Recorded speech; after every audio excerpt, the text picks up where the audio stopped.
You can go ahead now. Good afternoon. Good afternoon. And if you are out of the Caribbean, we may have to say good night. But we're happy again. We're doing another session, Understanding Labs. Sister Angela, that session before was really wonderful, diabetes. And I know people still have a lot of questions, but don't worry, as time goes by, more questions are going to be answered. So we're doing understanding labs. Why are labs important? Well, let's pray and then we'll go right ahead. Our Father, which art in heaven, we are thankful that you have kept us through this time. You have given us the opportunity to learn so much. So we just commit our lives into your hands. May the Holy Spirit teach us, we pray, in Jesus' name. Amen. Now, there are two words that are on the screen, understanding and lab, lab work. What we'll be doing is some basics. Of course, in one session, it's impossible to go through everything.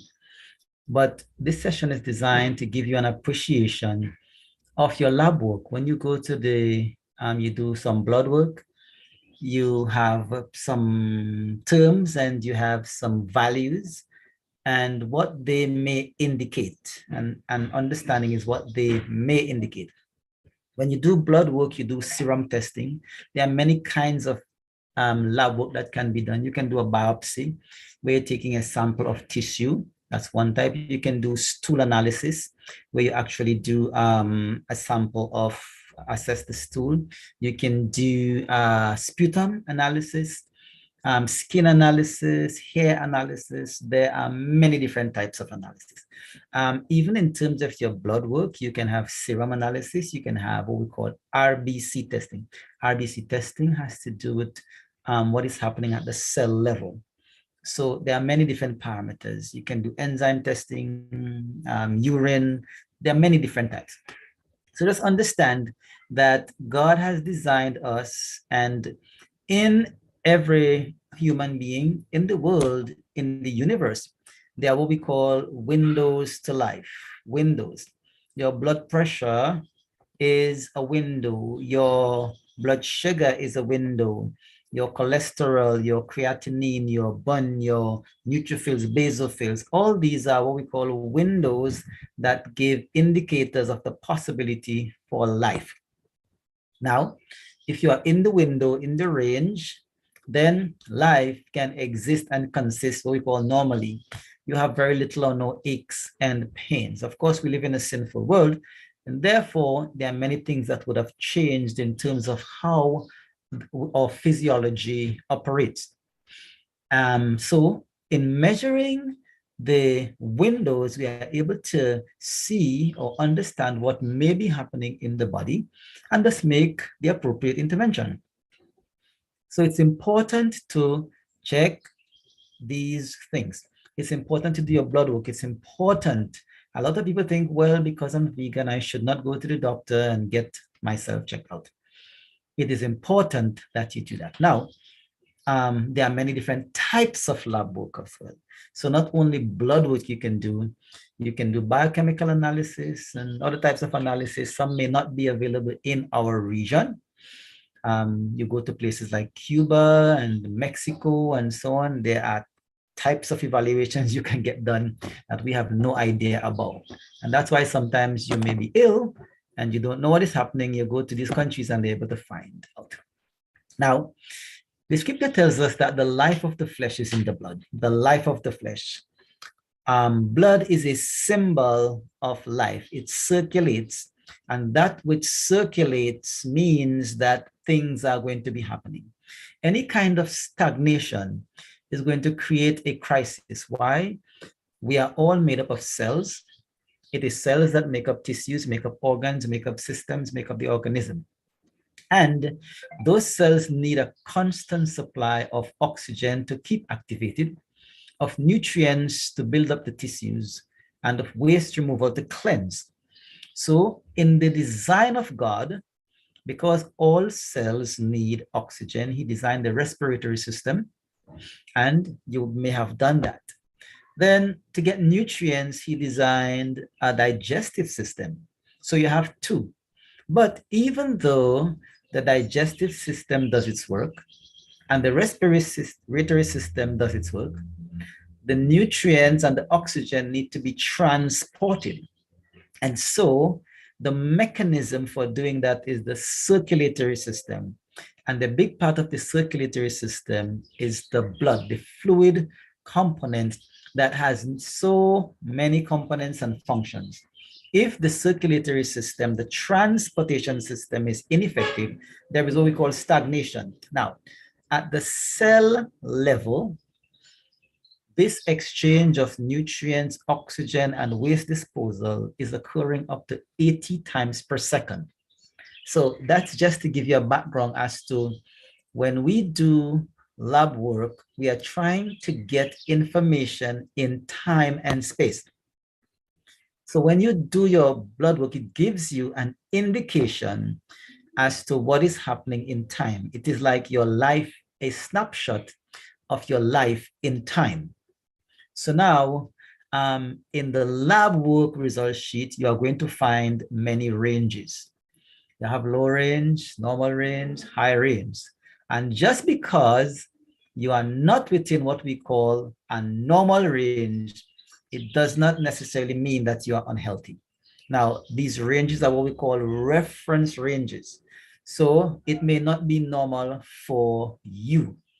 So for example, an athlete may have a pulse rate of 50. There is nothing wrong with him. I have done blood sugar tests on people where the machine is not reading it. It is so low because of their lifestyle and they have no symptoms of low blood sugar. So everybody is not the same. What you need to do is to have monitoring over time. But remember that the window is designed by God and it gives the possibility for what we call dynamic vitality. So let's look at some of the things that are measured. The chemistry panel and complete blood count, what you call a CBC. So doctors say, go and get a CBC. You're talking about fasting glucose. Now that's what is measured. Fasting glucose is a result of something, your uric acid, your blood, urea, nitrogen. So if you see your bun, your blood, urea, nitrogen, these are indicators of how certain processes, certain biological processes are functioning for health. It measures liver and kidney function. Your creatinine, you may have heard that, especially for people who are diabetic and have kidney issues. They will test your bun and your creatinine, and that is used to measure kidney function. If it is overworking, why is it doing that? All right. And then you have your bun creatinine ratio, and that is going to be for diagnosis of impaired renal function. You know, the kidney is a very interesting organ. It's one of the channels of elimination. It also performs function of ultrafiltration, selective reabsorption.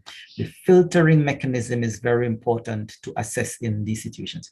Then you have estimated glomerular filtration rate, very important for people who are diabetic, and especially if they're planning to go on dialysis. Your sodium level, these are varying minerals that the kidney will deal with: sodium, potassium, chloride, calcium, phosphorus. So for example, if you're having, let us say, a lot of sodium in your urine, that may be an indicator of how the body is regulating certain hormones, because the hormone aldosterone is very important in sodium regulation. And that is related to insulin as well. Insulin levels govern how much aldosterone is produced by the adrenal cortex. And if the insulin levels are too high, it can stimulate the production of excess aldosterone, and that will cause the kidney to absorb or to keep back, reabsorb more sodium. And what will happen is that wherever sodium goes, because it's a water-hungry molecule, water will go. It increases the blood volume and hence blood pressure. So, you know, these things are important to understand in terms of tracing back to causal relationships. You have your total protein, your albumin. Albumin is one that you want to look at because it's a good indicator of inflammation in the body.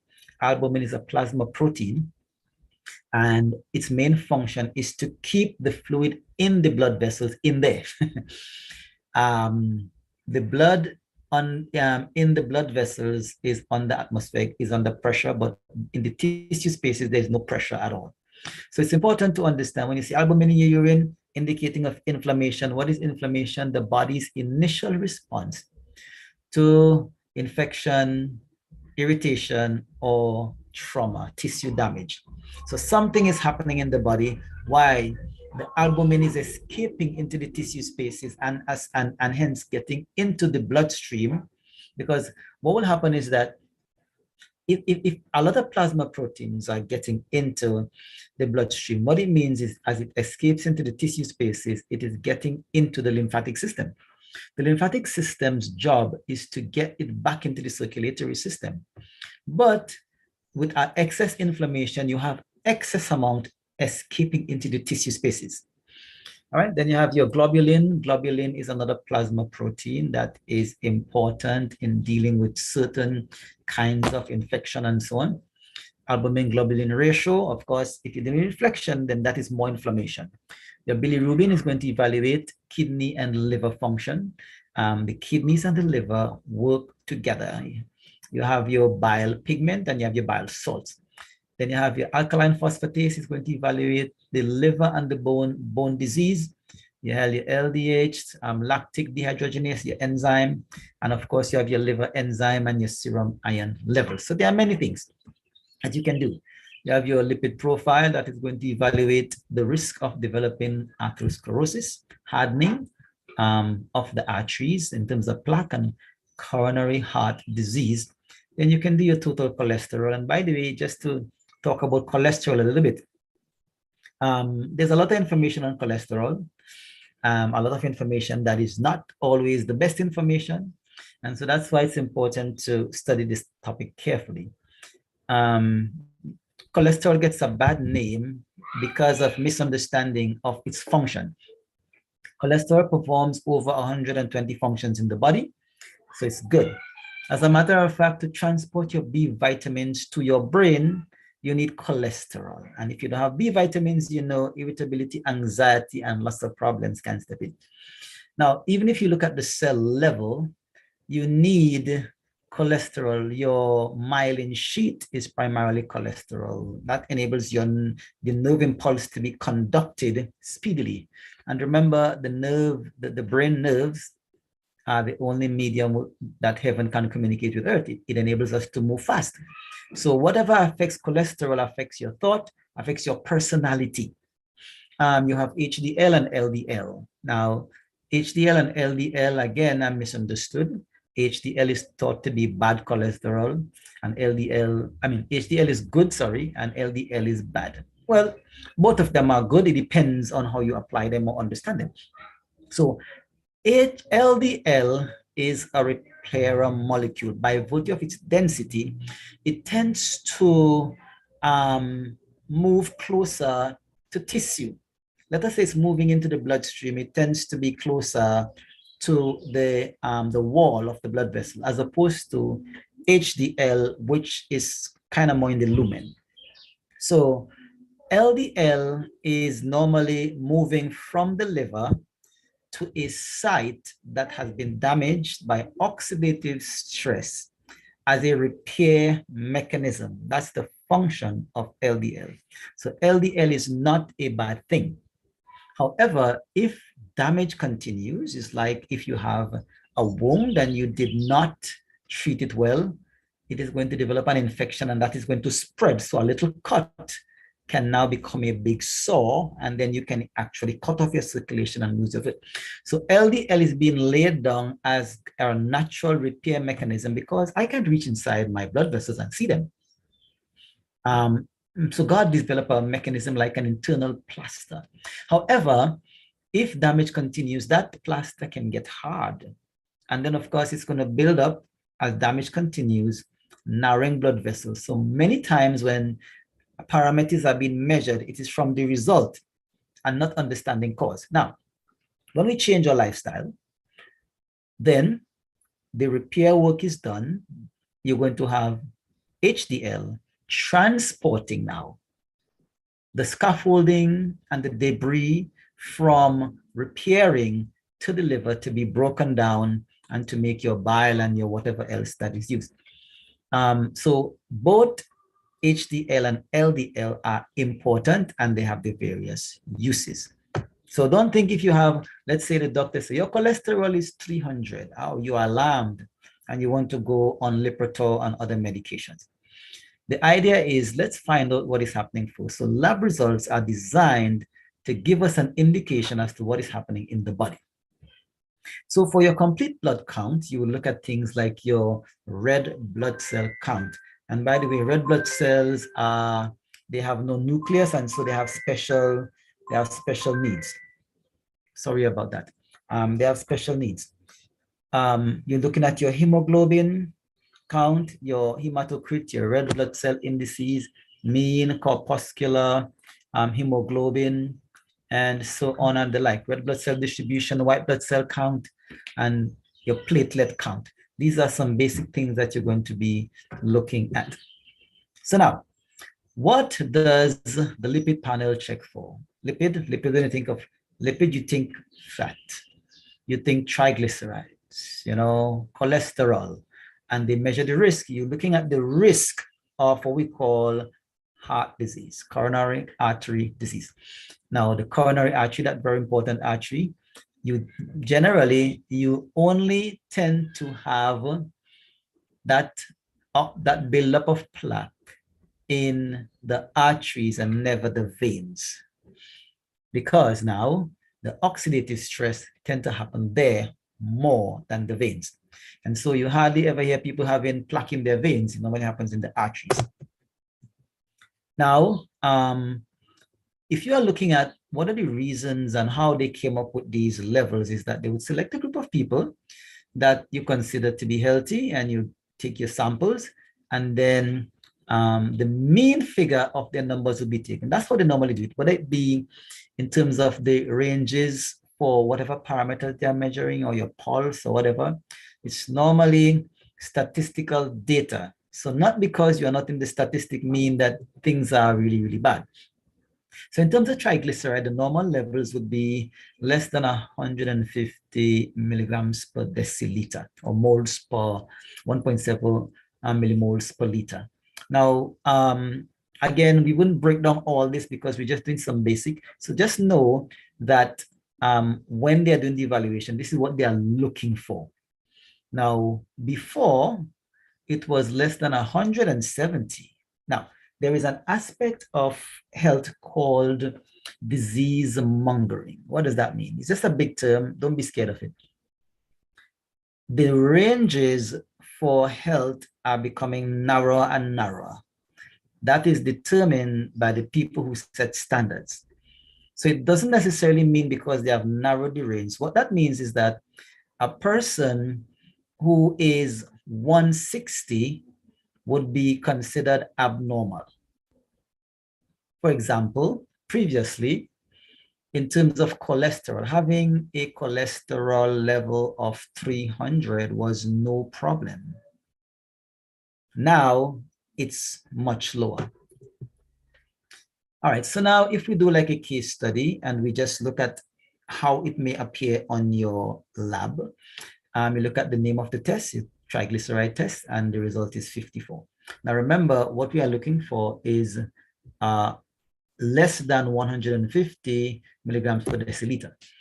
So the reference range would be identified on the lab results. And you see here, normal is less than 150, borderline is 199, 200 to 499 would be high, and very high would be over 500 milligrams per deciliter. So if you look at this result and you see your result is 54, then you know that you are well within the range.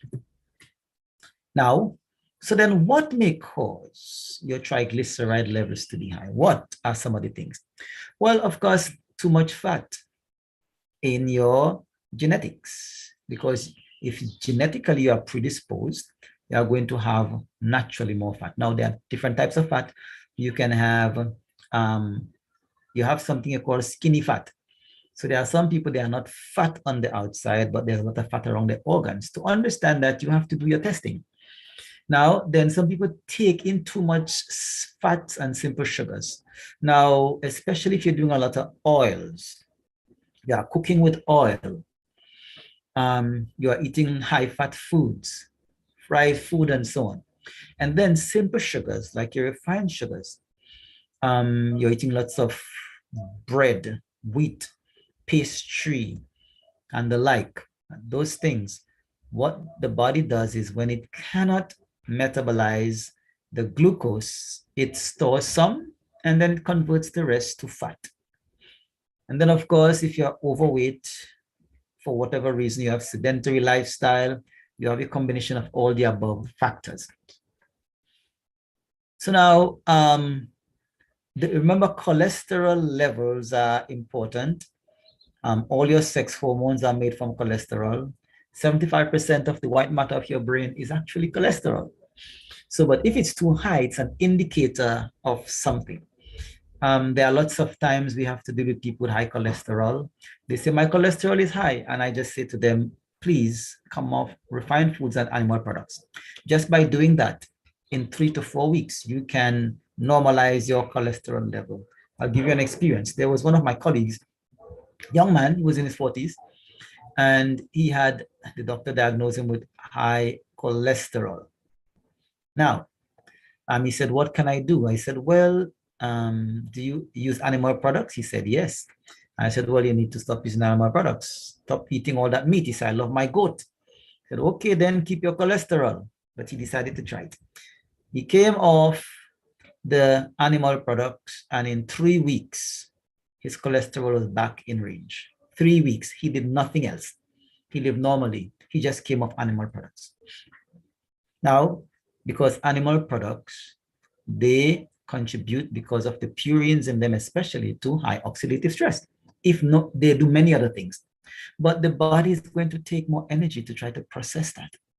The composition and type of nutrients the body has a hard time to deal with. Then the way we prepare the meat, we use a lot of oils and a lot of artificial flavor enhancers to get the meat to taste good, because meat does not taste good. Anybody who says meat tastes good is not telling the truth. It is the herbs and the spices and those things that flavor. If you take those away, that thing tastes horrible. So now if you take in too much fat, or the liver may produce a lot. There's a condition called non-alcoholic fatty liver, where many people are having that fatty liver because the carb load is too high. Especially for people, we have people, vegetarians, who are having this problem. Why? Because they're eating too much carb. A lot of us don't know we have a sweet tooth. That's why vegans can get diabetes. They use too much fruit, and they may have defects in their system. They are not able to perform methylation functions and so on. High stress. They don't go to bed on time. A lot of people are distressing their bodies, breaking the laws of health because they don't understand. So when they stop eating meat, they go for sugar. It's a kind of self-medication. They go for lots of fruit, and the amount of fruit they're using is way too much. The body converts it to fat. So the normal range for cholesterol is between 125 to 200 milligrams per deciliter. That's what the normal range was. Before, it was about 300. So now the best range is what we call less than 150. That's what they call the best range. But always remember, you don't just want to go with lowering your cholesterol levels just like that. For when you do, you are going to affect the white matter in your brain. People who do what we call a lot of medication for lowering their cholesterol, they affect the personality. Now, how do we know that? Now, remember, it is from cholesterol that you get pregnenolone. Pregnenolone is going to be converted in the body to progesterone, which is one of your happy hormones. Hence, low cholesterol, increased anxiety and frustration. And then on the next arm, you're going to produce a hormone called DHEA, from which you get testosterone and estrogen. So when you lower your cholesterol, sex drive goes, motivation goes, your estrogen and your uh, testosterone are important in your drive and in your personality. Character development is intimately linked to estrogen and testosterone. Estrogen is what gives you your femininity, and testosterone gives you drive. Progesterone enables you to keep the baby. As a matter of fact, the dance of these hormones are very important. Estrogen women enables you to have a baby. Progesterone enables you to keep the baby, and testosterone gives you energy for the process. That's important. So if you negatively just lower your cholesterol levels, those things are going to be affected. Your happiness is going to be affected. Your drive is going to be affected. That's how God designed it. Cholesterol is not your enemy. Cholesterol is a friend. So according to the Framingham study on coronary artery disease, a heart attack has not occurred in persons with cholesterol levels of less than 150 milligrams per deciliter. So you don't want it to be too high, but remember, each of us are unique. So if you look at some case studies here, remember the range we're looking at is less than 150 milligrams per deciliter. So we're looking at cholesterol. Again, you see the reference range. Desirable is about 200, but ideal will be about 150, and the person has 145, then they are within the range. All right. We're talking about, and different places may have different ranges based on where you are. So you may have ranges for Canada, ranges for Europe, ranges for the United States of America. Wherever you do the test, you look at the ranges actually that are there. So we come to our friend LDL and what it means, because we're looking still at fats, triglycerides, cholesterol, and the like. It's called low density lipoprotein. And what is that? They transport cholesterol in the blood, and it is composed of moderate amounts of protein and a large amount of cholesterol. High levels are thought to be associated with the risk of coronary heart disease and atherosclerosis. Now, of course, we would have talked about that before. What it does, it is a transporter. Why is it increasing the risk? The risk is not because of the cholesterol. The risk is because I'm continuing the lifestyle that is propagating the oxidative stress. If I remove the oxidative stress, which comes from disobedience to the laws of health, I am not having good nutrition. I'm having lots of processed and refined foods. I love my umami flavor. I am not exercising. I'm not drinking water. I'm not having any sunlight. I am not in pure air. I am going to bed anytime I feel, and I'm intemperate. Then the natural thing is oxidative stress, which will increase low density lipoprotein, which the body is transporting to a site where there is injury, whether it is in the brain, whether it is anywhere in the body. The issue with LDL, it is a transporter molecule to go to a site that is damaged. It is an indicator that bad things are happening in the body. What should we do? Always remember the definition. In Ministry of Healing 127, disease is an effort of nature to free the system of conditions that result from a violation of the laws of health. So this is the issue. So LDL is getting a bad name because the people who don't love God, we are taking information from them. Or should I say, they don't know God. So when you don't know God, then you are going to misunderstand information. In Christ Object Lessons, it tells us that it is the darkness of misapprehension of the character of God that is enshrouding the world. His character has been misunderstood and misinterpreted. And then the next line says, into the darkness of this world must the light of God shine. How is it going to shine? Well, Romans chapter 1, verse 20, the invisible things of him from the creation of the earth are clearly seen, being understood by the things that are made, even his eternal power and Godhead, so that they are without excuse. The issue is, in this situation, does the people of God spend enough time with God to understand how God designed things to work so we can teach the world? the correct thing. The issue is not the science. The science is fine. There is a lot of good science. Any seeker for truth, it doesn't matter whether you are an atheist or a Christian, God will reveal truth. However, the intervention based on the correct understanding is normally through the people of God. It is the church of God who could rightly understand these things. But if we feast at the fountain of the world, we'll understand things the same way they do. Example, Daniel, Hananiah, Mishael, and Azariah went to university like any other university student today. They did not go to a Christian university while they were in Babylon. Now, they were well taught about God's principles in Jerusalem. And here is how that works. By the time a Hebrew child was 5, he entered what was called his Bet Sefer. Between 5 and 12, he would learn the first 5 books of Moses, the Torah.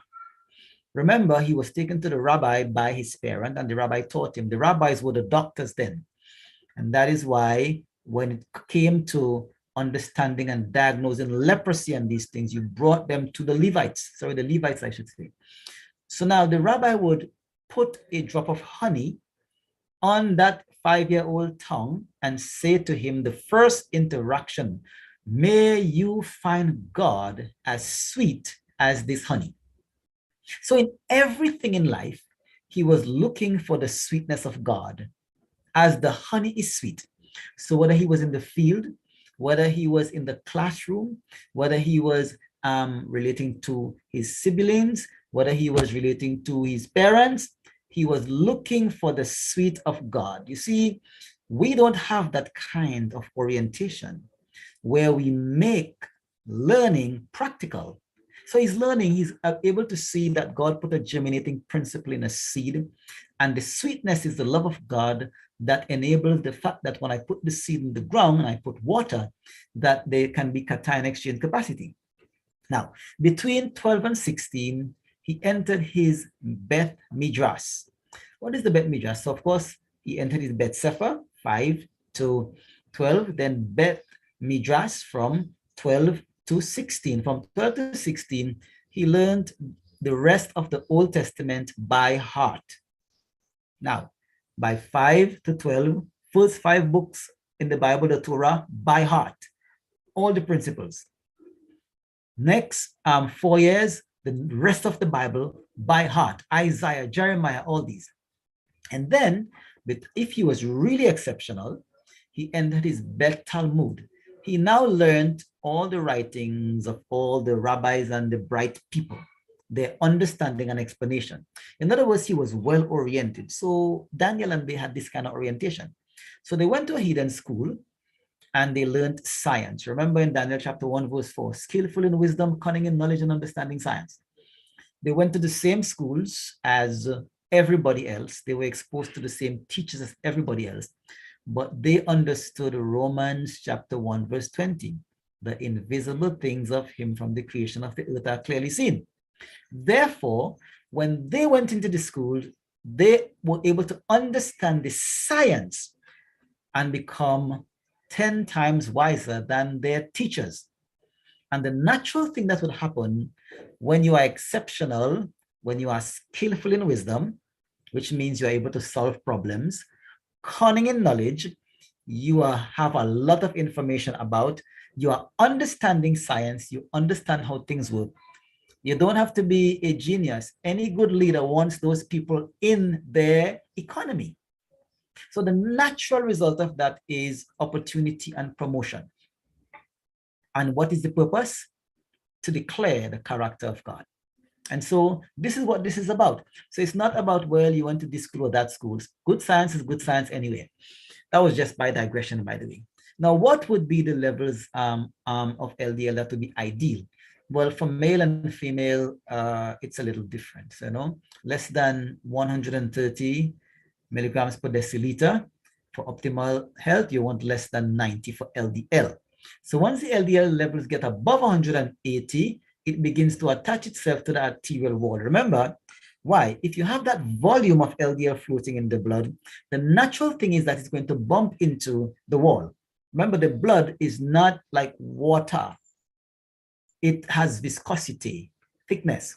And so it's going to be bumping into the wall. But remember, as it bumps into the wall, it can attach itself. Now, there are different types. We can go into the different type of cholesterol. We won't do that today in terms of not just LDL, different types of LDL. You have A and B, you have VLDL. There are many different types. But as we're saying, this is just looking at it on a kind of surface level, as it were. So if you look at this case study here, you'll recognize that the LDL levels, the results from the client are well within the range because the range is between 50 and 160. Your LDL cholesterol, low density lipoprotein, should be less than 130, and that is important. And you have a desirable level of under 100. In people with the highest risk of heart attack, the recommended LDL is below 70 milligrams per deciliter. Now, remember, if you have a risk for heart attack, you have a high stress lifestyle, you disobeying the laws of health, you're not resting and so on. I usually ask people, when you don't sleep, when you work hard, where do you get the energy from? You have to wear out the other systems in the body. The energy in the form of ATP comes through the digestive system. The digestive system needs to rest as well. So whenever we abuse the laws of health, we call upon more vital force, vital power to be expended, and that creates damage. All right. What does HDL mean and what is it? HDL, high density lipoprotein. We talked about LDL, and that is transporting cholesterol in the blood, but it is transporting it from the site to the liver. And it's composed a lot of protein and cholesterol. High levels are thought to be associated with decreased risk of heart disease. Why? Because it is taking the damaged product back to the liver for the liver to process it. The liver is a wonderful processing factory. It is able to do many things. And yesterday we talked a little bit about just one or two of the aspects of the liver, but it's dealing with this cholesterol issue too. When we change our lifestyle, those plaques are going to start to dissolve. It is LDL that transports them back to the liver to break them down. Now, the ideal levels we're talking about for males, 40 milligrams per deciliter, and for females, 50. Females seem to need more. Females have a higher requirement. They have more body fat, first of all. They have breast and butt and so on. But more than that, they have a hormone called estrogen. So they tend to have more fire. So they need more of this cholesterol. Now, when does it become protective? If you have in males 75 milligrams per deciliter or above, it protects the heart. And for females, 50, because males are just more active. Again, we see here a result. It says males should aim for about 40 milligrams per deciliter and females for 50. So you want to have balance. Remember, even though we are all humans, we are not the same. We don't have the same requirements. So for example, females have more estrogen than males. Just by upregulating, if you upregulate males, your estrogen levels, then you start to become female.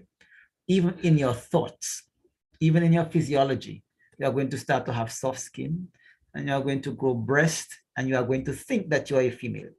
That's one of the reasons as a man gets older, you find that he starts to produce DHT, dihydrotestosterone, which is an estrogen-like testosterone. So his masculinity, his muscular prowess is going to change.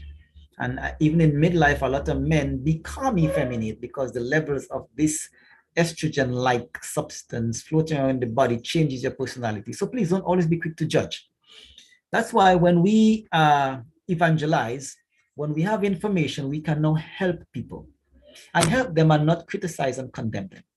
For sometimes it's not their fault. They are living in ignorance. Remember, it is the darkness of misapprehension about the character of God that is enshrouding the world. Lab results is to give us light. Light is information, illumination, so we can have discernment to make better intervention. Remember, light is illumination, so we can make a better intervention based on our situation. All right, so we're talking here about comprehensive metabolic panel. What does it check for? Things like glucose, urea, nitrogen, and creatinine. Of course, these are indicators. Remember, they are only indicators. Normal fasting blood glucose level between 65 and 99. We're talking about less than 100 milligrams per deciliter. That's important to comprehend. While glucose is the body's preferred source of energy, of fuel, the body can use alternative sources based on what is happening in the body. And the body has many ways of getting glucose into the cell. So for example, when you measure your glucose level, it gives an indication as to how efficient the energy production mechanism is. So the body is going to take glucose and insulin is going to escort it into the cell, but you need something for that to happen. If you don't have enough niacin, do you know that you cannot absorb your glucose if you don't have enough vitamin C? So as much as insulin may be present, you need other nutrients for it to function. If you do not have, where does niacin come from? So now that's how we work backward. So if you have insulin may be there, but you need niacin. You need niacin. Where does niacin come from? Niacin comes from tryptophan. Tryptophan is the source of making your niacin. Tryptophan not only makes 5-HTP and hence serotonin, but tryptophan also makes niacin. And then it is from niacin that you get NADP+, which is important in your glycolysis and in your Krebs cycle and in the functioning of things like your glutathione, which are powerful antioxidant. So you see, when we measure these things, it's not simply, well, I know my glucose level. The implication, so many people have issues and they are trying to simply get the glucose level down. Well, when you get your glucose level down artificially with metformin or glucophage, whatever you use, whatever drug you use, are you changing your niacin levels? Are you changing your vitamin C levels? Are you having adequate NADP+? Because when in glycolysis, the first step in the metabolism of glucose is glucose 6-phosphate. In that situation, that glucose 6-phosphate can leave glycolysis now and form other molecules and reduce NADP+ to NADPH. That NADPH now is going to be used by oxidized glutathione to become reduced glutathione to deal with stuff. And that is why now we can make a link here between, if you're having oxidative damage, your risk of cancer is increased. So for the diabetic, diabetes type 2, who is having this problem, you do have a risk of cancer because you are destroying the very mechanism that is important for your health. So glutathione levels tend to be low in people with cancer because you don't have that molecule to be able to restore and to recycle antioxidant. You don't have that molecule that is the most powerful antioxidant. And so growth and oxidative damage is going to continue and you can have your cancer. So people don't normally make these associations, but the truth is the test is going to tell you what may be happening. So sometimes it may be good also, I would add one here, to do fasting insulin or a C-peptide test. This test now tells you how the body is responding to insulin, because there is nothing necessarily wrong sometimes with the insulin. The insulin is not always the issue. The blood glucose is the result that the cells may not be responding to insulin. So one of the things a diabetic may want to do is an insulin resistance test. Insulin resistance, fasting insulin, C-peptide, those three tests coming together. Now everybody's doing A1C. A1C is just simply telling over a 3-month period what is happening with glucose in relation to your blood. It is only telling us the result, but it's not telling us what is happening to cause the problem. Why is my cells not responding to my own insulin? As a matter of fact, if you were to add insulin to get the blood sugar down, what does it do to the cells? It is so aggressive, it's going to start destroying cells. So your diabetic neuropathy steps in addition to the excess sugar and insulin floating around in the blood. So there are lots of things. Again, fasting insulin, fasting blood sugar. As a matter of fact, there are some schools of thought that are changing now. Why are people doing fasting levels? Of course, if you fast, it's going to be lower. But would it not be better to get it in real time? What is happening in real time? And so they test the glucose level, but that's the result. The problem is not the glucose. There's nothing wrong with the glucose. It is why is the glucose staying in the blood and not getting into the cell? And that, in a lot of instances, has to do with either nutritional deficiency or with abuse over time. So we need to get back into understanding the laws of health. Creatinine and blood, uric acid and nitrogen, what do they check for? Kidney function. The kidney is very important. Think of your kidney as the controller of customs, kind of like that. If it is high, then there is a problem. A person may be on diuretic, and this could be affecting the reading, because remember, the kidney is trying to push out stuff, and then it is going to selectively retain some stuff. So your creatinine level is going to tell how, let us say, how much your kidneys have to work. So in the normal design of things, there's what we call a normal function. The body can handle normal amount of waste and so on. But if your kidney has to overwork, and a lot of diabetics, because what the body, to maintain homeostasis, it will try to push excess sugar out through the urine.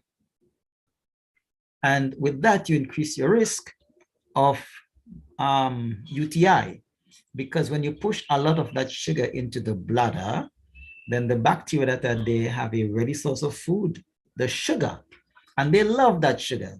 And so as they start to multiply, your UTI amount can increase. So you see how everything is working together.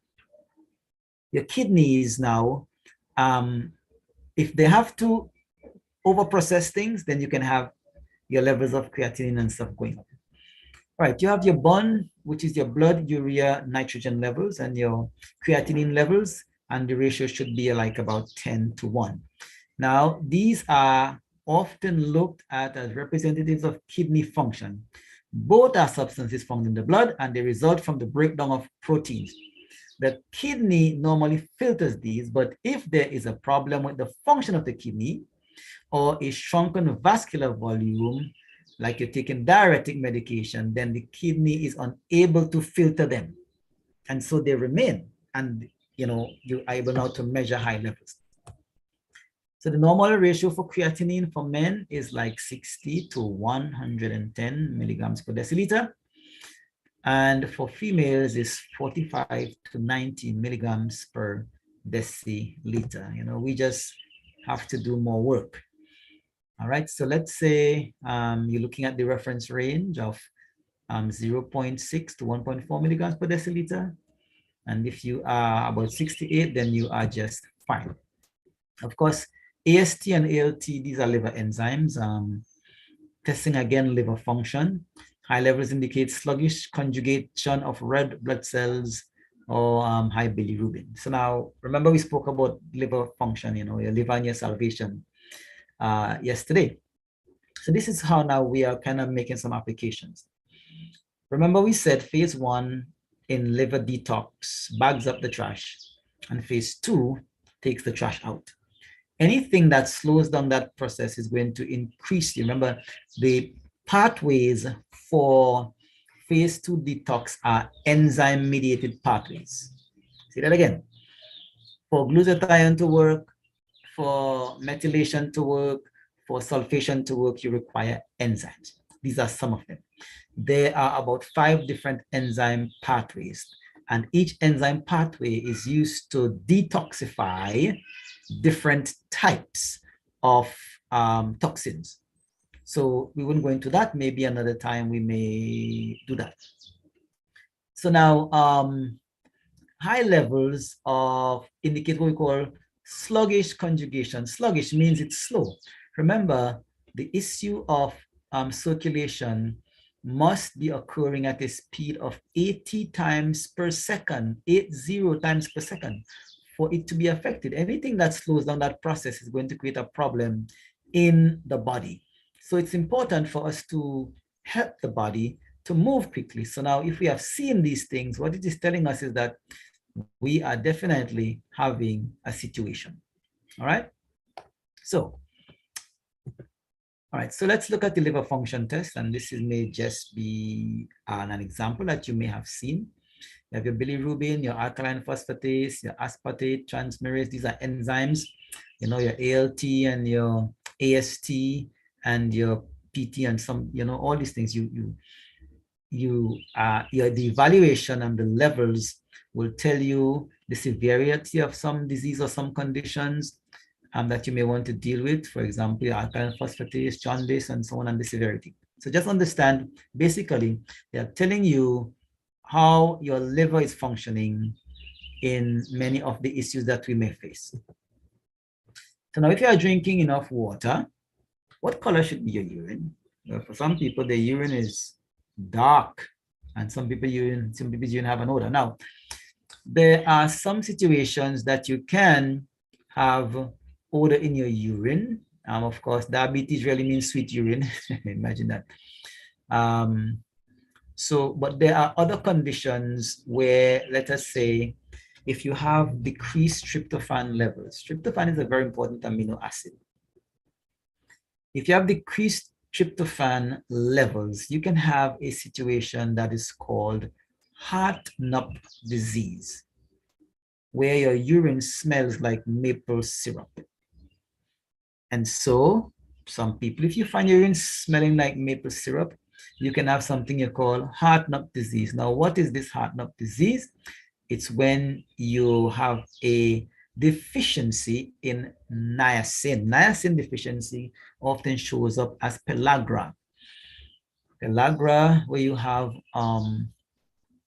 in pellagra, you have a situation where you have diarrhea and dermatitis and so on.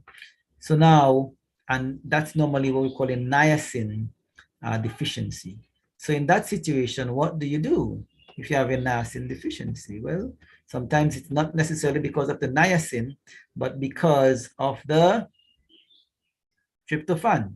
The tryptophan levels are determining the niacin levels. So if you have inadequate amount of tryptophan, which is where you get niacin from, the niacin is low, then that person may need to supplement with niacinamide, not because it can produce the NADP and so on and get your niacin levels up. All right, complete blood count, the CBC. You look at your white blood cell, your red blood cells, your hemoglobin, and your hematocrit. What are these saying? Why are these things important? Why are we reading them? Your white blood cells, of course, very important in your immune response. Your red blood cells as the oxygen carrying pigment, oxygen. If oxygen is not carried, there's no activation of the cells, there's death. All right, and of course, where do you get your heme from? You get your heme again from your amino acids. It's amino acids that form heme. So now just look at the normal range for men and women in terms of your RBC, which is the number of red blood cells. For male, you're talking here about 4 to 6 million. You see how many million cells, you know? For women, 4 to 5. So men tend to have a little more. We were engineered to do more work. So we need more oxygen to activate. Hematocrit is the percent of your blood sample that was red blood cells. So remember, in the sample, you have red blood cells, white blood cells, and so on, platelets and varying things. So hematocrit is going to measure what percentage is red blood cells. Now, so if your hematocrit is low, because you don't have enough erythropoietin, which is a hormone that stimulates the generation of red blood cells. Then, of course, your oxygen carrying capacity is lower. So people who, let's say, have sickle cell may have a lower hematocrit. Hemoglobin HB, HGB, the amount of protein that carries oxygen. So you see, it's important to understand your oxygen carrying capacity, because if you don't carry enough oxygen, again, you don't have activation of cells. Your energy level is going to be low, and you'll be susceptible to many other situations as well. White blood cells. What does white blood cells do? White blood cells are part of the immune system, and they help to combat your inflammation and your cancers. And there are different types of white blood cells. Your leukocytes will be very important in viral infections, your neutrophils in terms of your bacterial infections and so on. All of that you will learn as you go by. What they do, the neutrophils, lymphocytes, monocytes, eosinophils, and basophils, these are different types of white blood cells, and they attack different types of foreign things that try to attack the body. Suffice it to say. Is a vegetarian's white blood cell count higher or lower? Well, of course, it tends to be lower. Why? Because animal products have purines in them, then that tends to increase the white blood cell count, because animal products are not genetically compatible with our physiology. We use it to our own detriment. And that's why God says in the book of Genesis, after the flood, that when you eat the animal flesh, I'm going to require your life for it. When does the white blood cell count rise? Of course, if you have infection, if you have a meat diet and you are using cortisol. And again, we want the white blood cell count to be within our reference range. That is important. And so for that to happen, we need to choose following the laws of health. Now, what would be the indication of lymphocytes higher than neutrophils? Now, so if the reading is more, the lymphocytes more than the neutrophils, you may have maybe leukemia or some kind of blood-borne disease. So it is, remember, it's an indicator. You really don't want to be calling your army into high action all the time. You must have your army, which is your immune system, but it must not be called into action all the time. Again, we have our neutrophils and leukocyte ratio. And here we have, again, the results show that we are in the reference range. So the question you may ask is, what is hemoglobin? Hemoglobin is that part of the red blood cells that carry oxygen. Hemoglobin is very important. It's called the oxygen carrying pigment. Heme, very important, very important, very important. Now, the heme is an iron-containing pigment. Iron, what does iron do? An iron-containing pigment, iron is very important. Iron can hold up to 4 molecules of oxygen, sorry. And it has good iron carrying capacity. Now, another molecule that God designed to do that is chlorophyll. Chlorophyll is very similar to the red blood cell, to the heme molecule, but chlorophyll has magnesium, which is a more electricity producing, that's why it's called an electrolyte, than iron. And so when we consume dark green leafy vegetables, we are going to increase our oxygen carrying capacity, because magnesium, being more electrical, is able to do a better work. But God designed us to use iron. But when he added the vegetables, he knew that because of sin, we would have a problem. And so he created the mechanism to handle that problem. Isn't God awesome? I tell you, God really is awesome. He provided everything that we need. And so if we want to know where heme comes from, heme is produced primarily from the amino acid glycine. So we are seeing here, if we don't take in our amino acids, now remember there are what we call essential and non-essential amino acids. There are different types of amino acids. Glycine is non-essential. We get it from our diet, and that's good. The essential ones, we have to get them from our diet. So if you don't have enough of this amino acid, then you're going to have a problem to produce heme. And that is why we need to have proper diet. When God talks about nutrition, we make amino acids from the protein that we take. We also have to take some in our diet. Now, we need at least 16 amino acids every single day. For our amino acids to be produced, we need good stomach acid. If you don't have good stomach acid, then you cannot process amino acids. If the lining of your intestines are defective, then you cannot absorb amino acid. If you are not producing you're not producing enough bicarbonate, then you cannot process in the small intestine your amino acids because you produce protease. These things are very important, especially when we come to vitamin B12, we will see why these things are very, very important. So vitamins and amino acids and minerals, they all work together. Now, if you have a low hemoglobin and hematocrit, it may indicate that you have some kind of anemia. Now, remember, anemia may manifest itself in different ways, and then you may have a lot of times people have a B12 issue, and it may manifest itself as anemia as well, but it's a different type of anemia. But the symptoms are generally the same. So we're looking here at a sample case study where the hemoglobin and the hematocrit, we're talking about 10.8 grams per deciliter. For females, you look at the reference range, and for males, and then we have the hematocrit.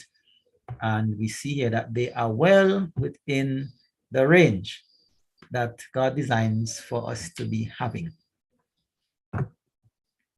Now, the next area we're going to look at is what we call the MCV, or what we call the mean corpuscular volume. Why is it important, and what does it let us know? It lets us know the size of the red blood cells, because if your red blood cells are small, then the oxygen carrying capacity will be affected. And it usually may indicate iron deficiency, because if your iron is deficient, then remember the heme is a very important part. Remember, the heme made through the glycine is going to come together to make your red blood cell. Now, it also tells what type of anemia one has. The mean corpuscular volume is going up and hemoglobin is going down, and that can indicate B12 deficiency. So we come to that issue of B12 because lots of people are very concerned about the whole issue of vitamin B12, and you're vegan and you don't have enough vitamin B12. God is so awesome in that, science will usually tell us that foods don't have B12. That is not true. Just like they say vegetables don't have carbohydrates, not true. The largest animals on the planet, the elephant, the giraffe, the rhinoceros, these are vegan. And they eat plants because they're vegan, and they get adequate amount of carbohydrates. Most of them have a lot of energy, more than we could tend to have anyway. And so the issue of B12 is a lot of controversy in the world. Now, you would know that we don't need a large amount of B12. And when we have B12, the body can store it for a long time. Many people are supplementing with B12, and so they take the B12 too high. And that can be a problem. Now, remember, you want it to be in the range. So your MCV, your mean corpuscular volume, if it's going up and the hemoglobin is going down, then we're talking about a B12 deficiency. Why would the body be deficient in B12? Well, how does B12? In B12 deficiency, you have something called macrocytic anemia, which is different from your iron anemia, where you have your folate levels going down. Folate, remember we talk about methylation and the need for folate, which provides methyl groups. B12 is a methyl donor, and one of the functions of B12 is to contribute a methyl group to homocysteine so that it can be converted into methionine. Now, you will see where this is important in a little bit. So here's your MCV, and again, it is within range. Now, what are the platelets? What are they? They are substances that help the blood cells to clot. That's very important. If you didn't have clotting, then we are going to bleed out. Cholesterol helps as an internal plaster to curb some of that damage. But the platelets kind of help to form that mesh with another plasma protein called fibrinogen and other clotting factors. Now, there are many clotting factors. There are about 8 clotting factors. If you are hemophiliac, then clotting factor 8 tends to be absent. That's a genetic condition. I know a client he came to me last week. His son has hemophilia. And so I'm doing some research to see how we can help the young man because he's always bleeding through his nostrils. So if you are online and you have experience with hemophilia, I'd be glad to talk to you to get some help with that. What does overproduction of the platelets indicate? That there may be some kind of malignant disorder, something that is the body is trying to contain. The body is like that. The body doesn't like things to spread. It wants things to stay localized and it deals with it. That's why you have like your lymph nodes are like mini sewage treatment plants trying to concentrate some kind of infection, irritation, or tissue damage. So now when you have some kind of problem, oxidative damage, and you start to have these problems and the body is irritated, you have these lymph nodes that are going to try to contain that infection. So now you may see these things, the body is going to put its army into action to try to hold in check that which is trying to harm the body. Now, if you have low platelets, it may mean that there's some kind of hepatitis or some kind of autoimmune disorder. So a lot of people are having these autoimmune issues, and a lot of autoimmune issues have to do with increased permeability of the gut. And increased permeability have a lot to do with what we are putting in our mouth. We are damaging the gut lining by changing things like our pH, and we have the bad bacteria, then outgrowing the good ones. We are not consuming enough insoluble and soluble fiber, and so we are damaging, we are increasing gut permeability. As we increase gut permeability, we have large molecules of nutrients escaping in those spaces and getting into the bloodstream. The body's immune system goes into action, and some of our own body parts look like those food particles. So the body, because when we stimulate the immune system and the white blood cells and our macrophages and your leukocytes, they don't have eyes. They can't see. They need mechanisms to control them. And so as we do this, we damage ourselves more. Again, we see that the platelet counts is well in range. Eosinophils. If we have, if they are increasing, we're talking here about allergy or parasitic disease. If we're seeing them going up high, some kind of allergy, and many people have allergies. Again, those are gut issues. Too much wheat or inadequate methylation. Methylation affects our gut, and too much wheat because most of us, our enzymes are weak. And so we are unable to process the gluten and the amylopectin in the wheat. Wheat was modified in the 1960s, so that to meet the food crisis. And so as people of African descent, we tend to have a problem with it. And of course, we see a range here with our eosinophils. The TSH, what does it check for? It's thyroid stimulating hormone, or the thyroid is functioning. And of course, the normal range is from 0.4 to 4.5. High indicates developing of what we call the presence of hypothyroidism, which means the thyroid is functioning at a low level. By the way, the thyroid and the adrenal work in tandem. If thyroid activity is high, adrenal function is low. If thyroid activity is low, adrenal function is high. They compensate that way. So now the thyroid gland is doing many functions. One of the many functions it is doing is regulating the metabolism of each cell, how efficient each cell is working. So now anything that affects the efficiency of the cell is going to affect the health. So when the thyroid levels are low, it's going to call on adrenal function to be higher. you're going to produce more adrenaline. You're going to produce more pregnenolone and so on. Now, what is that going to do? If you produce more adrenaline, for you to produce adrenaline, guess what you need? You would be surprised what you need. We said it yesterday. To produce adrenaline, you need, guess what? Dopamine. You need dopamine to produce adrenaline. And so your dopamine levels are going to go down, which means that you are going to be one unhappy person. Now, where do you get dopamine from? Again, another amino acid, phenylalanine. Phenylalanine produces tyrosine, which produces which produces dopamine. And then dopamine is converted to epinephrine. So we see here, it's not just to say, well, I am having low this or that. If my thyroid operation is low, it means my adrenal operation is high. I'm going to be under stress. I can't metabolize. I'm going to put on weight. I'm going to always feel bloated. I'm going to not feel well, and so on.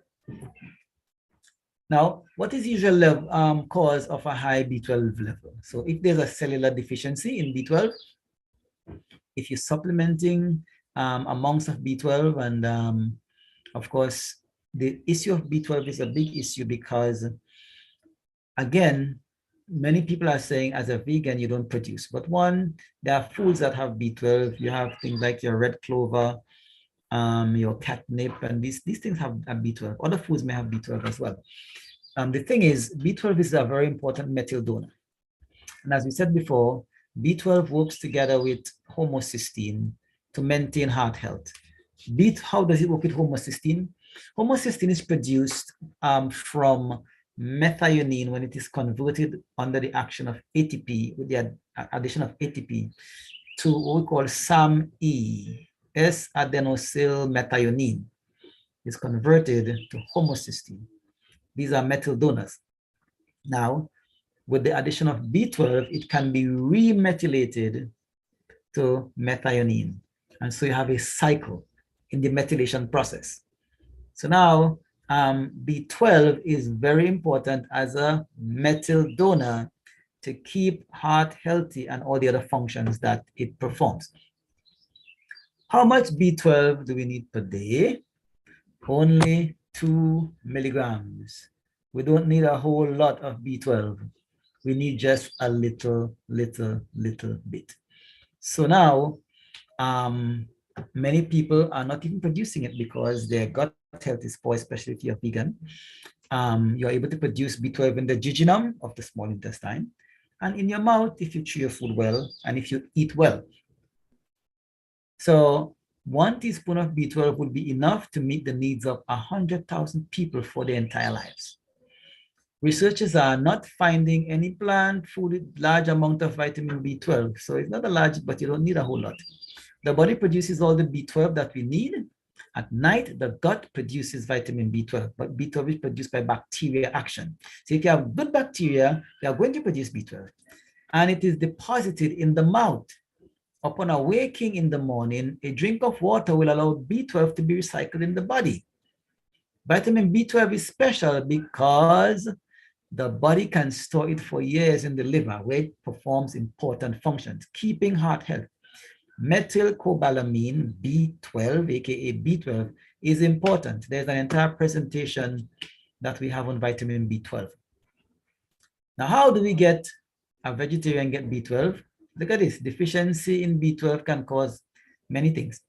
We call, remember we spoke about the anemia, pernicious anemia. Now we spoke to that a little while ago, and we were differentiating the what we call macrocytic anemia, same thing, where we have liver disease and alcohol issues and so on. When we have what we call, should I say, we call hypersegmented megaloblastic anemia, and then you have non-megaloblastic. Don't worry about the big words. Another time when we do B12, we could talk to that. Nervous disorders, because again, B12 is regulating nervous issues because methylation is important in repairing DNA and hence building nerve. difficulty in absorption of B12 from the intestinal tract, numbness or tingling in the arms and legs, weakness and loss of balance. As we said, B12 is produced by bacteria, but it's destroyed by alcohol. Alcohol destroys B12. So anyone using alcohol is going to kill the bacteria, so it's going to destroy B12. Eating and drinking together and eating between meals, they produce acid in the stomach, which can destroy the B12 bacteria. So you're removing the source. B12 is produced by bacteria, and it is also destroyed by, guess what? Vinegar, things like ketchup and mayonnaise. This can kill the B12 bacteria. Apple cider vinegar, that's why we don't want to use it internally. Baking powder in pastries. This can cause the pH in the stomach to be too high, and it's going to prevent protein from being absorbed. Remember, we say that you need your amino acids to produce that which you need for the physiology. There is what we call the intrinsic factor, which is very important, especially if you're looking at B12.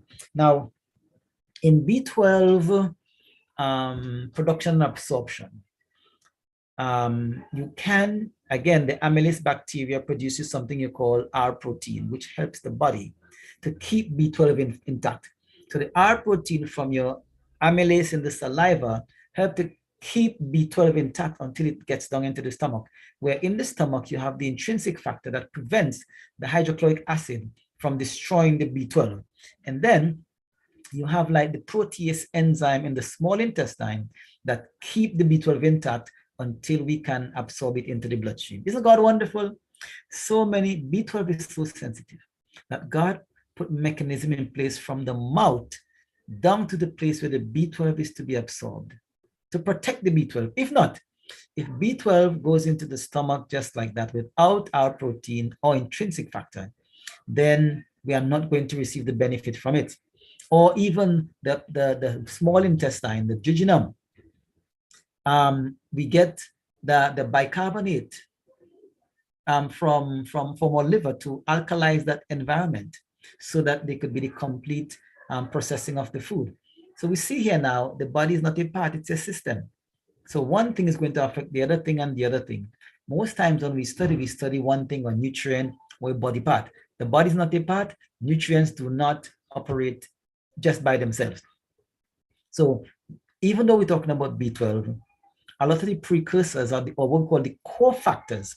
A lot of the core factors for enzymes, because a lot of the operations are enzyme-mediated pathways. Let us say you have to make your heme. Your heme requires glycine, and glycine requires vitamin B6. When you are processing your glutamate, and that is an amino acid, you need B6 as well to make your GABA. GABA enables you to stop. It is from glutamate that you get glutathione. Glutathione is a tripeptide that you get from cysteine, glycine, and glycemic acid, which you get from glutamate. And so now you need vitamins to be able to help these things. So many people, by virtue of their actions, are leaching their vitamins or causing malabsorption. And so a lot of the physiology cannot take place adequately. If the stomach is too alkali, it makes it difficult for proteins to be absorbed. You know, when you drink carbonated beverages and so on, it also affects your stomach acid, prevents B vitamins from being absorbed. Listerine contains 26% alcohol and kills 99% of bacteria, and this will destroy vitamin B12. Dr. A. Muzaffar, a Swiss researcher, found vitamin B12 in soybean, in barley, in spinach, and that when grown organically, the amount of B12 was significantly higher. Spirulina is an excellent source of vitamin B12. Well, they have nutritional yeast flakes here, but that is an excitotoxin, so be mindful of that. And of course, you can do a bit of supplementing. So there are foods. If you have, remember, your soybean must be organically grown, your barley, and your spinach. You can grow spinach in your backyard. Right now, I have some spinach in my backyard. Vitamin D This is a biggie, vitamin D, 30 to 100 milligrams per day. We need vitamin D because vitamin D is a very important component of our cholesterol. All right, erythrocyte sedimentation rate, the rate at which red blood cells settle out in a tube of blood under standardized conditions. A high rate usually indicate the presence of inflammation in the body. And that's important. We spoke to that a little bit yesterday, inflammation. If you have a lot of inflammation, it means you're having a lot of damage and the body is responding. When you have damage, the body wants to respond to heal. And so it's important to put those things into perspective. The body is going to respond and the lab test is going to give us an indication of the levels of response. If the body is operating efficiently, if it is operating too fast, if it is operating too slow, because in the window is the possibility for life. So these are just a few of the tests that are done and some of the things that they indicate. Now, based on the information you have, they are going to make a different intervention. So for example, if the doctor says your blood pressure is high, he may prescribe enalapril or whatever else he may prescribe to bring down the blood pressure, or he may prescribe a diuretic. Now, those may work to buy you some time, but the physiology that is allowing them to happen is still taking place. So you don't get better. And you have to stay on the medication. Every drug, the liver has to detox. The liver, for liver detox, you need nutrients. Remember that slide we said, phase 1 detox require high levels of B vitamins, vitamin C, vitamin E.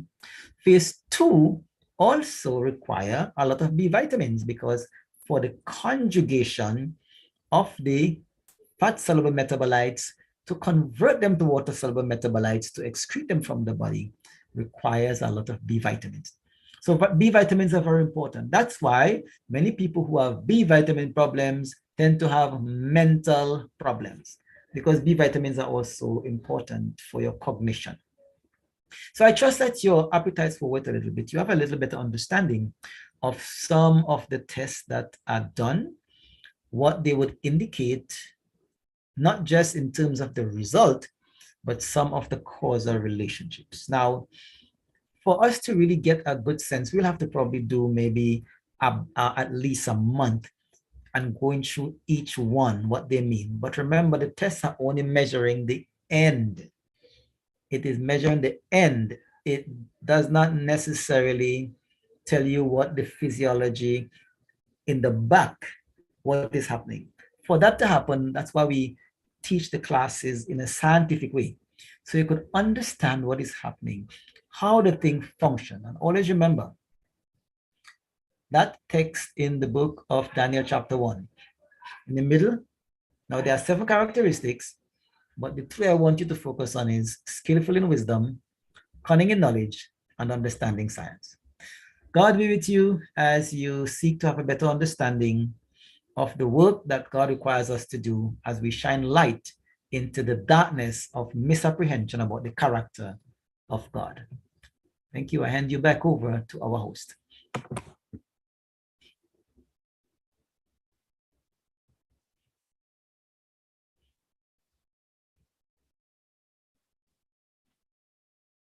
All right. I know some people may have some questions that they may want to look at. Remember, the forum is not to evaluate your blood work. I always encourage folks to seek to get a consultation. Call nurse, call Dr. Lemley. There are others of us who can do that as well. And there may be doctors on the platform. You can look at the results. The important thing is, how do we evaluate them? When we have an indication of something, what do we do? And here's where we need to understand how God operates. In the book Ministry of Healing, page 127, it says the only hope for better things is in the education of our people. The only hope for better things is in the education of our people. As a matter of fact, she says, educate, educate, educate. education is a continuous process. It should not be taken lightly. Education is a continuous process. We must always seek to learn more. Every time I come on a platform, I'm hearing things that put things in perspective, helps me to understand some things better. You know, helps me to learn. I'm learning still as I come on platforms. Learning is a continuous process. You can go higher, broader, deeper. As a matter of fact, it says in Review and Herald, the 28th of December, 1889, the soul that loves the Lord rises above the fog of doubt. He gains a broad, bright, living, deep experience that makes him humble and Christ-like. He's able to stand the test of contempt, neglect, or deceit. He's never fretful or discouraged because his Savior never was. To be able to handle the challenges, you better have a healthy, functioning body. When you are not well, you don't have your minerals and stuff in the right proportion, and your body doesn't have the tools. Fear is one of the natural results. That's why you see you take many medications and you have disease, anxiety, irritability, impatience. The enemy knows that. And so he's going to keep us sick. He is out to steal, to kill, and to destroy. Jesus said, I am come that you might have life and that you might have it more abundantly. He's going to try to steal by keeping us in ignorance, in darkness. The light of the love of God must shine through in our world today. Okay, so I want to say a special thanks. I don't know if folks can unmute, but I want to pause here for today. And the nurse, if you're there, or someone from the tech team. If not, then let me check the chat and see what may be in the chat. Okay, let me go up. And so I saw that I did it already. Okay. Okay. All right. Okay. All right. So I'm not seeing, I think we dealt with that already. Okay, so folks, I did see two hands, but I don't know how to, because I'm not seeing the hands. There you go. Panda, you can go ahead, and then Tanika. Yes, you can go ahead with your question once you're allowed to unmute. Right, we're against time, so let us move quickly. Beverly Perry, go ahead. Carrie Ann Seymour. Yes, good day. Good day. Good everyone. I was just asking to see about the form that sent out into the WhatsApp page. The what? Why? What? She got kicked off. Sorry. Where is allowed to talk? Okay, go again, Miss Perry. Yes, I was wondering if the form them that sent out and in the WhatsApp group, we have to print them to fill them in or what? Yes. Okay. You will learn more about that after Brother Tesman's presentation, okay? Yes. Okay, sis. Thanks. All right, the next hand. Carrie Ann Seymour, go ahead.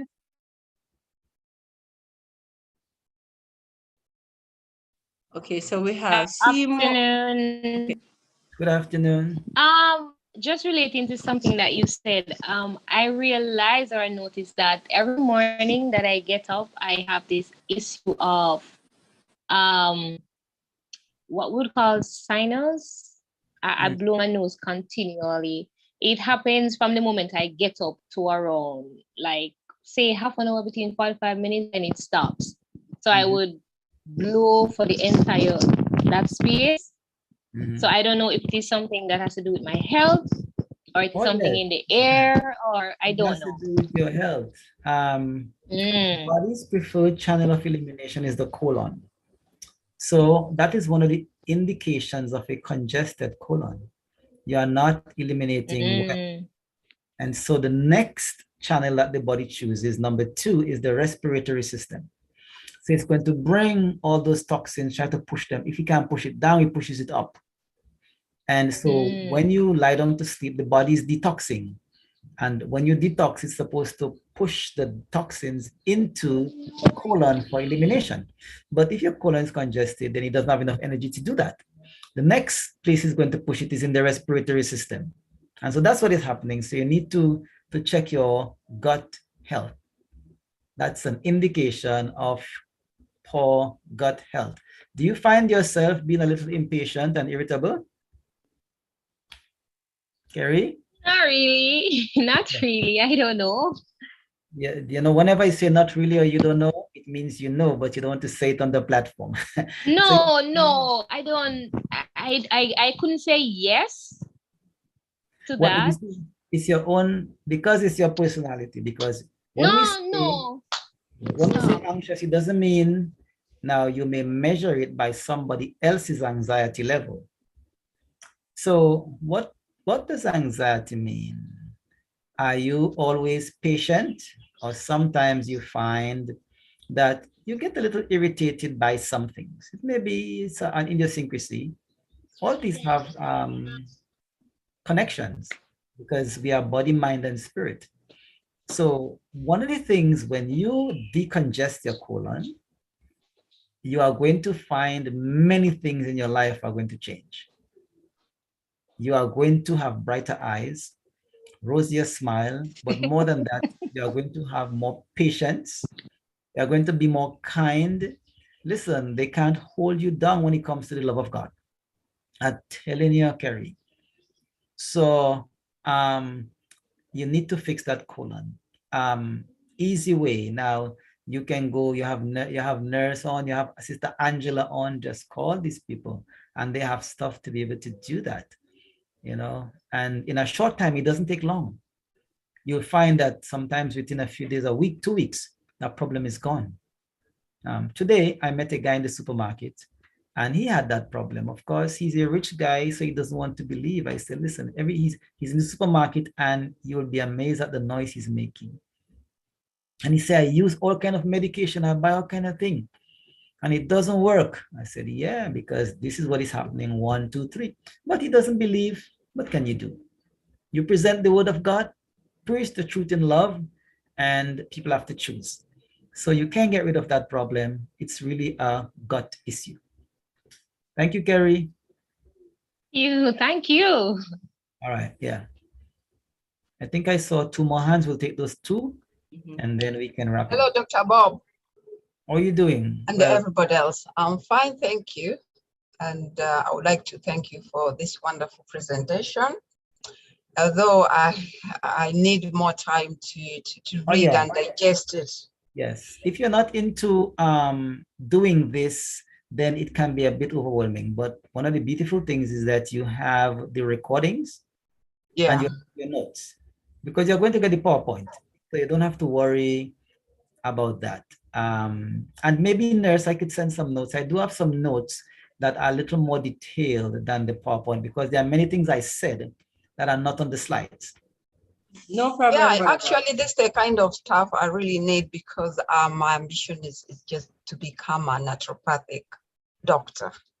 Okay, excellent. Well, then I hope that you can help me one of these days. Yes, I'm working on that, and that's one of the ambitions.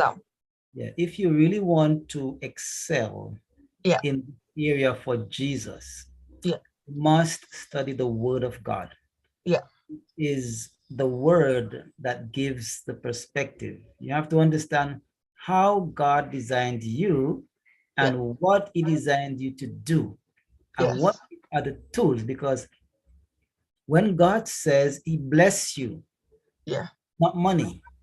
No. The blessing is the gift of the functioning of the systems in the body that now enables you to have initiative. and to be intuitive. That is where Exactly. the blessing is, because if those things are working well, you are going to get all the money you need to help all the people you need to help. Oh, yeah, you will. With this, you can. Yeah, because now, Um, and yeah, what God says, seest thou a man diligent in his business, he yeah, shall stand before kings. He yeah. shall not stand before mean men. That is blessing. That is real blessing. Yes. So go ahead with your Good. other question. So Like, my main question is about what kind of detox can you do on a 10-year-old child with eczema? Because I've seen any allergy is to do with, like you have tried to explain, that we need to excrete our waste through the gut or respiratory system. And so I was just wondering what kind of detox will he need? so now, here is where we would use another approach. It's not Yeah. detox the person need. The person needs building. Yeah. When the person is built, then Yeah. the body will detox itself. So Yeah. the first thing, again, that's a bowel issue. Yeah. Is a bowel issue. Yeah. Dairy, wheat, animal products, refined foods, those are the biggest contributors to things like eczema, because now with eczema, you are not absorbing nutrients very well. Yeah. The colon is congested. Mm-hmm. So what you want to do is you want to put nourishing foods in. You go green. You Yeah. go lots of vegetables, not even a lot of fruit. Mm-hmm. And then you get a good multi-mineral supplements, and eczema goes away. Take out the bread and the rice and the fried food and the pastry. Those are the things. If you use dairy, especially parents, if you are giving your babies dairy, you are setting them up for eczema. And the Pediatric Association of the United States of America has published an article that links diabetes type 2 to the use of dairy milk in childhood. So this is not what we are saying as medical missionaries. The literature is saying that as well. The use of dairy. People of African descent, we have bad wheat allergies. That's why most of us, up to 98% of people of African descent, are lactose intolerant. And a great percentage is gluten intolerant. We just don't tolerate the wheat very well. So these are foods we should avoid. God did not design us to eat like that. And so because of that, we bequeath to our children many deficiencies. And then we have no problems paying the doctor $300, $400, $500 for each visit. And so the doctor is getting rich of our ignorance, but we need to be educated so that we can prevent that situation and use that money to help people who are really in need. Are there any tests to test the allergens the person has? Well, it is not necessarily to test the allergens per se, because remember, the allergen is the body trying to push off toxins. So now let's go. Remember the last person asked about the thing with the sinusitis. The first channel of elimination is the colon. The next one the body is going to choose is the respiratory system. Respiratory The system, third yeah. one is? Guess what the third one is? The skin. So if you have a congested colon, the body chooses respiratory. If that is congested, then the next one the body uses the skin. Wow. So what we need now to do is to, in chronic issues, which eczema is a chronic situation, it's not acute, acute is chronic. The objective is first to build. And as you build, the body is going to get the energy now to push off the toxins through the appropriate channel of elimination. Okay. So that's the approach, because you see many people, I want to get rid of the eczema. Now, yes, there are things that we can do for that, but that's not the problem. That's the result. That's the body speaking.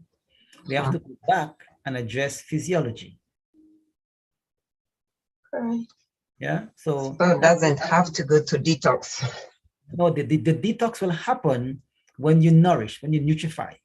In other words, the person's problem is that they are not absorbing nutrients to give the body the energy to push off toxins. So as you nutrify, the body will now get the energy to do that. One of the things I would add, however, because this person is 10 years old, is some enteric coated peppermint oil, which will help to rebalance the flora in the small intestine. Because more than likely they may have a bacterial overgrowth problem. And so that will prepare the way for your leaky gut and so on. And once it's leaky, because more than likely eczema, people with eczema, they tend to have leaky gut disease. And then you say that you add peppermint oil to what? Enteric coated. That's a special peppermint oil. That is not your ordinary peppermint oil. Okay. It is peppermint oil that is coated in either your coconut oil or one of those good oils that we use so that the stomach doesn't break it down. It gets into the intestine, and pathogenic bacteria hate it. Yeah. Okay. All right. So what kind of cream can you recommend then for the rashes? That's the thing. When you start to change, the rash is going to go. You'll be amazed. Take out sugar. And the itching. Just try this. Take out sugar from the diet and start giving them vegetables within 24 to 48 hours. For example, you can use chamomile as a tea and you use it to wash the area. You can do plantain, or you can do plantain, not plantain as in the banana plantain, plantain as in the herb, the shrub that looks like maybe a lettuce, that one. You can use that as a tea internally or even externally. Excellent for that.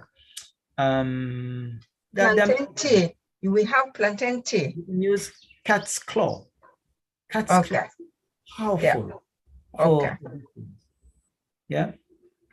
All right. Thank you. Thank you. Thank you very much. I'm grateful. All right. So thank you very much. Nurse, it's been a pleasure again. And Sister Angela, good to see you. We have to get together. God bless you richly. So let's close our eyes, bow our heads as we have prayer to close. Father, we thank you for your love and your grace. And we thank you for this opportunity to share. We pray, oh Lord, that you would help our people to understand that this is the time of illumination. May the Holy Spirit guide our minds. May we not think of it as overwhelming, but we have the opportunity through the technology to learn and to grow and to go back and to study and to help, because the world is in darkness and you have brought the light to us. May we be the light of the world.